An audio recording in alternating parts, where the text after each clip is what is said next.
Welcome to the Living Out podcast, helping people, churches and society talk about faith and sexuality.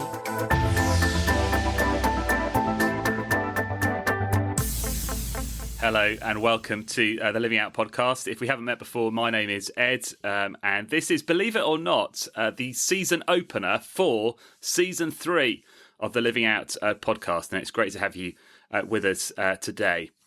During our third season, we are very rashly going to try and tackle what we've called the questions that no one wants to answer. Questions we're going to try and answer are, in our experience, the ones that bring most controversy, often divide Bible-believing Christians, can lead to people judging you online and elsewhere.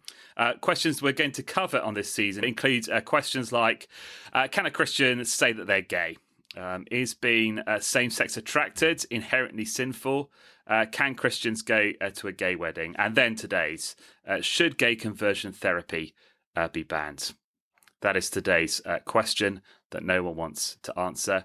Thankfully, I'm not answering it by myself. I've got some help, and I'm going to go around the Zoom room that we're recording this on and find out who's out there reluctantly seeking to answer this question with me. First of all, Anne, are you there? I am there. Hello. Hello. What did you? I'm going to ask you because it's just been Christmas in the UK. It's the beginning of 2022. What was your favourite Christmas present, Anne? Oh, I got a lot of good things. My housemate did me a stocking, which was really lovely. We had it hung up over the fireplace. I put a mince pie out for Santa and all that business. That was absolutely lovely. I also got a really funny Christmas present, which was the result of a challenge that I did with a friend to buy the most hideous thing we could possibly find in a charity shop.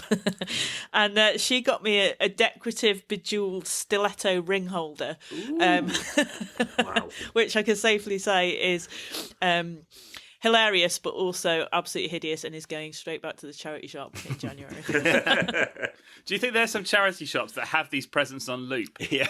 They sort of, it comes in, they go, oh, here we are again. We've got it back. We've got Definitely. it back. Thanks, Anne. Andy? What was your favourite Christmas present? So I got tickets to the Open Golf Championship at St Andrews this summer, which I think in a previous series I talked about being a bowls event. This time it's golf, so I'm continuing my reputation for sports for old men is kind of the result of Christmas this year for me. Brilliant. And Andrew? It's a hard choice for me. I was very blessed with many good presents, but I've chosen one I think Ed will be particularly keen on. I've actually brought it with me. It's such a sad thing this isn't a vidcast, we can't see it, but this is a Phantom of the Opera teddy bear, which combines two of my favourite things in the world, Phantom of the Opera and teddy bears. And Ed's face is exactly what I expected at this moment, but he's called Eric because that's the Phantom's name. He now lives in my bed, and probably my favourite present. That is one of the most hideous teddy bears I've ever seen. Coming from... That looks like the result of my challenge, that. It's not from a charity shop, is it? Coming out of the worst musical I've ever seen. It's like a nightmare scenario, that is. I have got here, and actually I can hold up one of my favourite Christmas presents, which is a gin based on the Black Death. Which again, people can't see. It is a black coloured gin. It basically looks like a bottle of poison. I haven't quite had the courage to drink it yet because it looks as if it might finish you off. Although if I ever got the chance to sort of feed it to the hideous teddy bear Andrew Bunt's just shown us, I would, in the hope they might kill it off.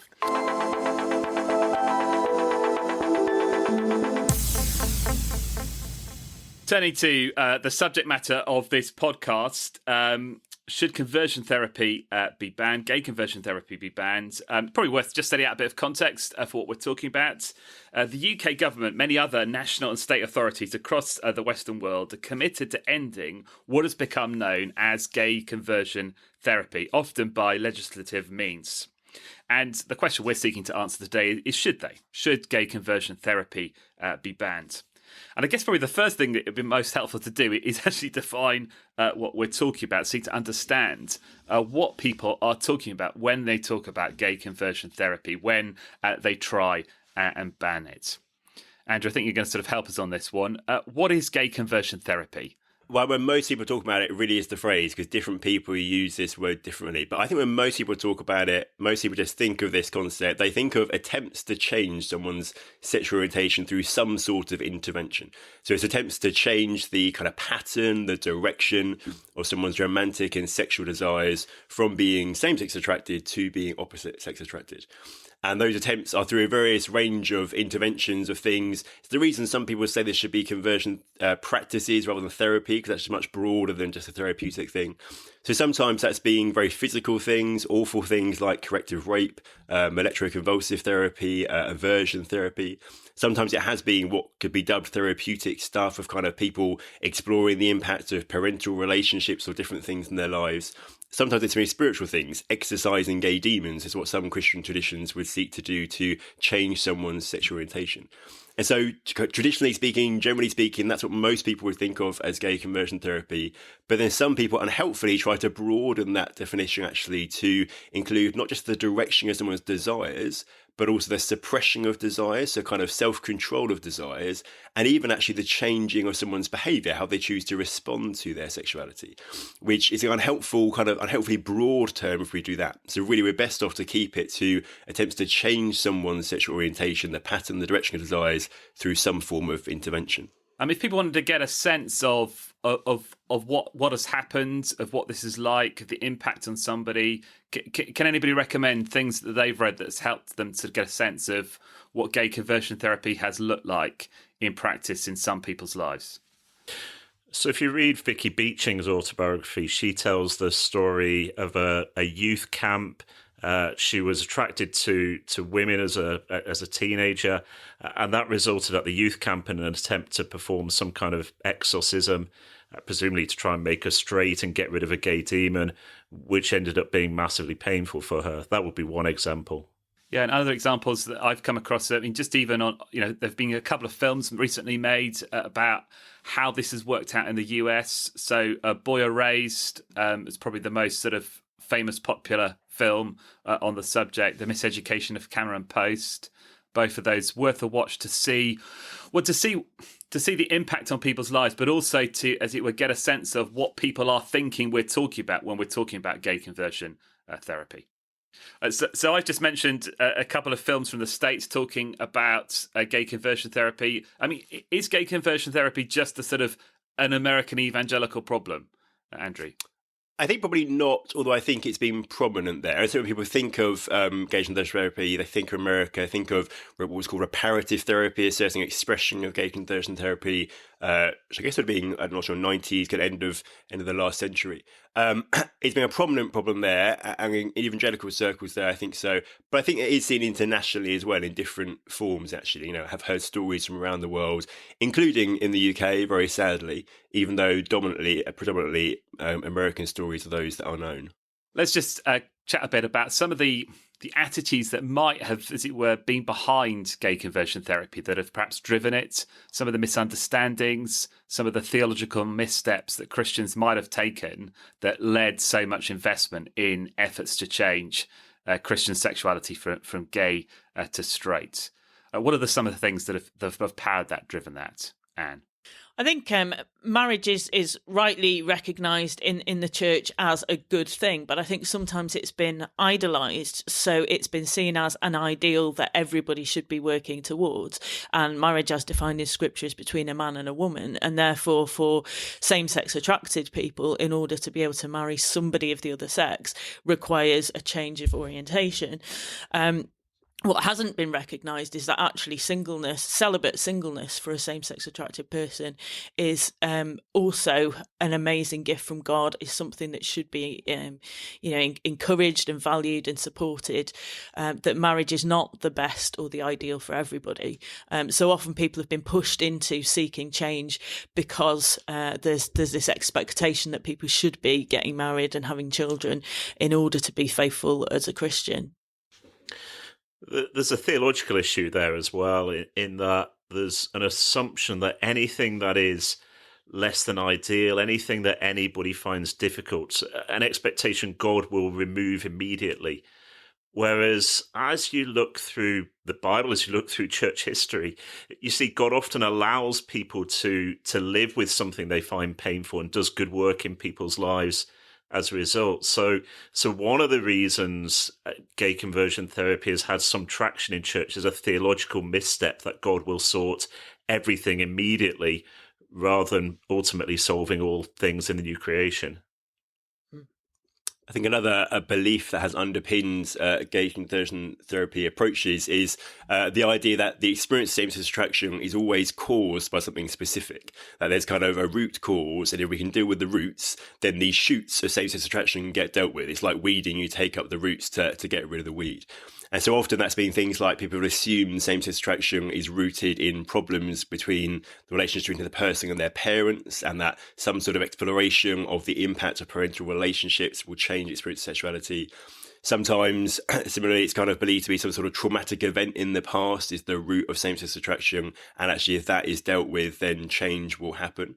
But the problem with that is the assumption is same-sex attraction is always rooted in something like that. And it just isn't borne out by anecdotal stories of loads and thousands and millions of gay people or actually any kind of research evidence. So it's based on what I think is a completely unfounded assumption about the roots of where same-sex attraction has come from.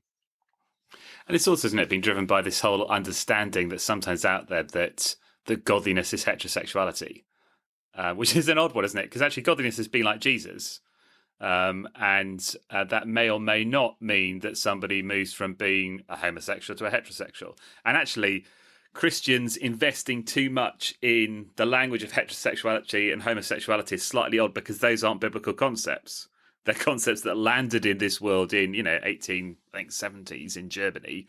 And the Bible doesn't really have much to say about heterosexuality and homosexuality. It has a lot to say about sex and keeping sex within the marriage of a man and woman, as Anne pointed out. Has a lot to say about making sure that our desires are becoming more and more focused on God in Christ and the good things he's given us, but don't demand of a godly Christian that they get married and have 2.4 children and that they are exclusively attracted to people of the opposite sex as a mark of being a true Christian. Do any of us have any experience of gay conversion therapy, somebody attempting to make us change from being same-sex attracted gay to being straight heterosexual? No, I don't. And actually, as I talk to other Christians who are same-sex attracted, not many do, particularly now. Sometimes I think the impression is given that there's a load of gay conversion therapy around in churches today trying to change people's basic sexual direction. I'm not sure there is. There may have been historically, there may have been tragic stories of exorcisms in the past. I don't think it's a big thing today, and I do think that's a point worth making. And is that just though because, Andy, you've been to more conservative churches? Perhaps, Andrew, more of a charismatic background. Surely a lot of this sort of thing's happening in charismatic circles today. I am, as you say, from a charismatic background, now in a charismatic church, always have been all my life. But interestingly, I likewise have never experienced any pressure or suggestion that I should seek change in my sexuality. And I don't think I can think of anyone I've come across in my church circles who has. So I often hear it said that charismatic churches are the real hotspots for this, and yet that has not been my experience, despite being very open about my sexuality. So we don't deny the experience of some people that have experienced something like this, but personally, we haven't come across it. And same for you? Yeah, again, I've fortunately never experienced anything sort of coercive or abusive or anything like that. I have occasionally had sort of well-meaning friends thinking that I would be better off if I became straight. But I think, more and more people are understanding now that that isn't the goal, and actually being holy and living out a celibate single life is a really good thing. And I've experienced help and pastoral support and prayer to help me live in line with my beliefs like that. Yeah, and I think, again, I've had a few people sometimes after I've done an event come up to me and sort of say, well, you must have had a bad relationship with your same-sex parent, or you must have experienced some trauma. You must have been sexually abused as a child. Have you ever sort of investigated that? Which is, suggesting that those misunderstandings that we sort of talked about a few moments ago are still out there. and people are, as it were, trying to look for a cause and, as it were, put our sexuality down to a bad relationship with a same-sex parent or a sexual abuse as a child. So those things are still out there, but they've never, as it were, then followed that up with a, we must send you to a boot camp in which these issues will be dealt with finally in the UK at the moment. Not denying that some people have had bad experiences, but it's probably worth people hearing that our experiences have been have been positive in the UK Church of today. Those who've had bad experiences, though, do talk about the bad effects that it's had. Again, it'd just be worth sort of talking about that and just talking through some of the damage that has been done. So, what's been the effect on real life people of these attempts at gay conversion therapy? For individuals, and there's various things. I mean, many people just go through various forms of conversion therapy, find it doesn't work, and then there's just huge levels of disappointment, pain. They'd really pinned a lot of hopes on this. For some people, they've been trying to escape what they felt was a very shameful position, and the fact they then failed to escape that shameful position just increases the shame. It's really sad that it has to get lumped on people. And I think also that can lead some people to abandon biblical teaching. If actually the theory is being, I need to get married to be happy, the way to do it is me to change, I haven't changed, then I'm going to have to abandon biblical teaching and go after a gay relationship. I think very often for individuals, it's very destructive in that way upon them. Yeah, I think the other issue that's just worth, the other bad effects, is it causes some people to look for problems where there aren't problems, and to dissect a relationship with their same-sex parent that actually has been good, fine and healthy, and blame their parents, blame their same-sex parent in a way that actually damages a relationship that was actually quite good before they went into this sort of therapy. And that's really, really sad. Or to sort of, look for a trauma that never happened. I mean, I was once told that I might not remember being sexually abused, but I clearly had been sexually abused as a child. And what are you meant to do with being told that you have repressed something so much that you can't remember it? And somebody, it was an incredibly unhelpful thing to say to me, that I must have been sexually abused when I haven't been. And to start thinking, well, who or when did that happen? And those sort of effects on people. I mean, thankfully, I was able to talk to good, wise people who told me not to worry, obsess about that sort of thing. And actually, that was my instinctive response anyway. But you can see how when people are desperate to change their sexuality, it's very easy to give them somebody to blame, your parent, or, there's some deep wound that you don't even know about, and how damaging, destructive that can be of somebody's relationships with their parents and with their past. I mentioned the fact that gay conversion therapy not working for people causes people to abandon biblical teaching, but also struck me actually more seriously, it causes people to abandon Jesus and just feel he doesn't care about them, actually. Because if people have been promised, you don't have to be like this, Jesus wants to change you, Jesus will change you, it doesn't happen, what questions that cause them to ask about Jesus? So I think it just doesn't, it has masked Jesus' heart from people, because people have made false promises and it hasn't happened. Actually, one of the most heartbreaking stories really are the people who, on the basis of gay conversion therapy and find it doesn't work for them, turn away from Jesus completely, believing he just isn't there or doesn't love them. And that's, for me, one of the most heartbreaking and serious negative effects of it.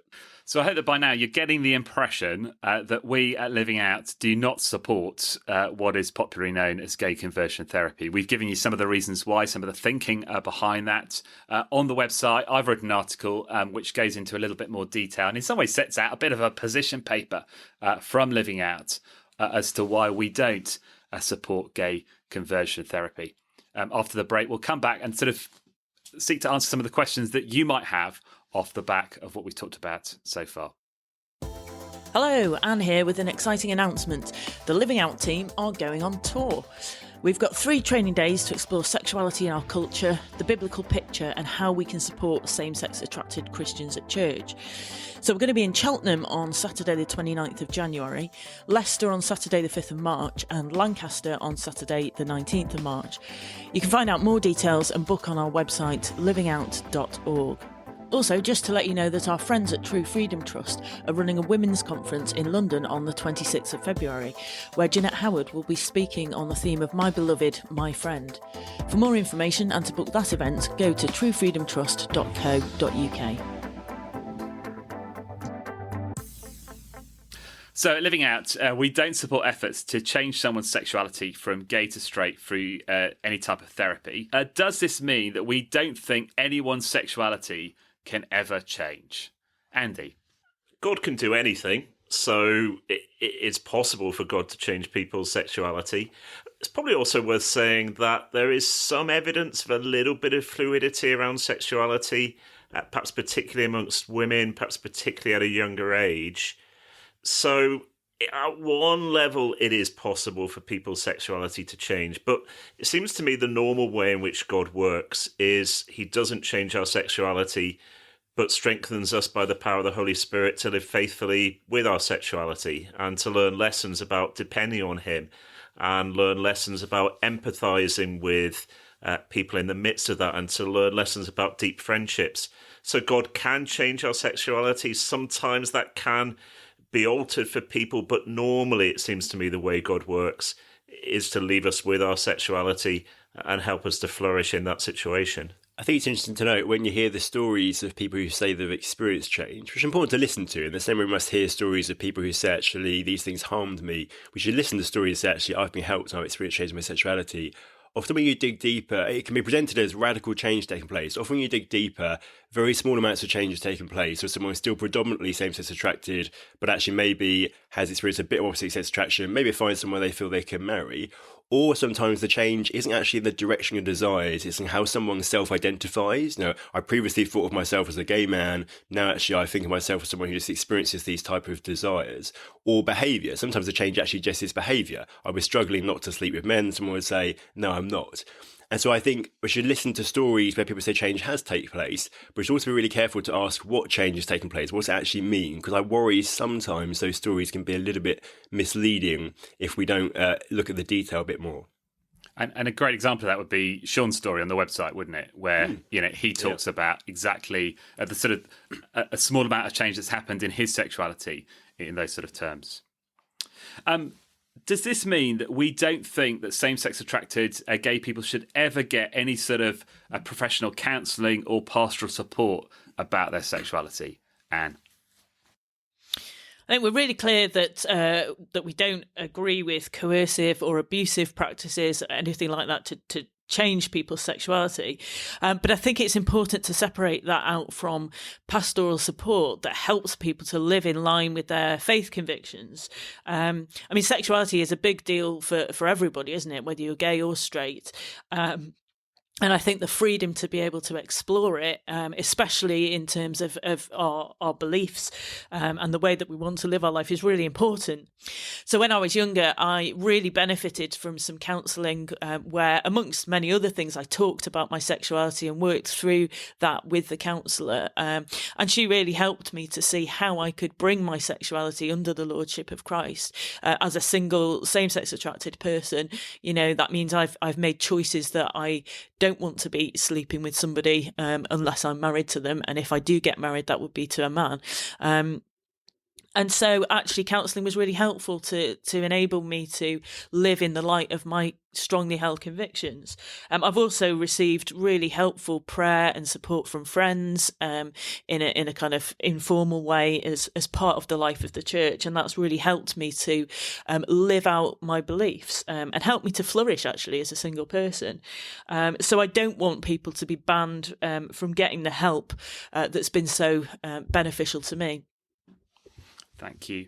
So some people listening might be thinking, have they actually answered the question yet? We said that we at Living Out don't support gay conversion therapy ourselves. But does that mean we think that gay conversion therapy should be banned, made illegal? In some ways, that's the difficult question we've been posed. Have we been clear enough on that? Let's see if we can get some clarity from Andrew. Let's see. I think, as with so many of the questions we're discussing in this conversation, nuance is so important. And so to break it down a bit, should some of the physical acts we've talked about be banned? Absolutely. Those very physically abusive acts like corrective rape, forced starvation, different things, absolutely should be illegal.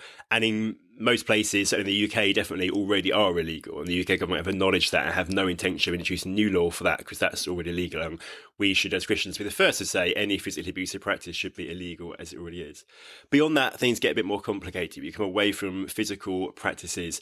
Coercive and abusive practices Absolutely. Again, should be banned, actually. No one should be coerced. No one should be experiencing things which are abusive. It is, though, also very hard to legislate for that very carefully. You need workable parameters. You need a law that really does protect people, but doesn't also introduce a whole load of problems and stop a load of good stuff happening. And actually, if in a law, if your parameters are too low for coercion and abuse or too high for consent, then it's really easy for the wrong stuff to get caught in the net, as it were.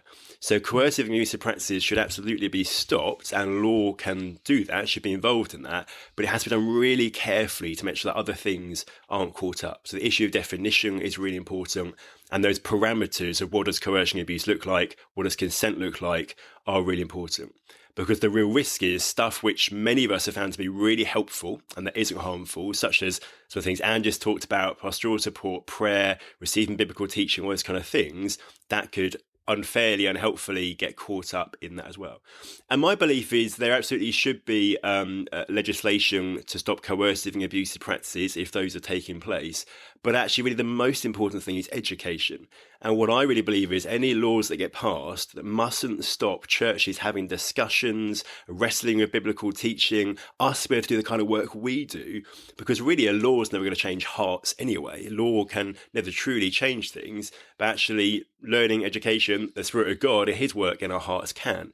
And so what's most important is that we continue to do exactly the work Living Out trying to encourage, talking what does the Bible teach? How do we thrive and flourish as sexual beings? That, I think, is actually the best way of protecting people.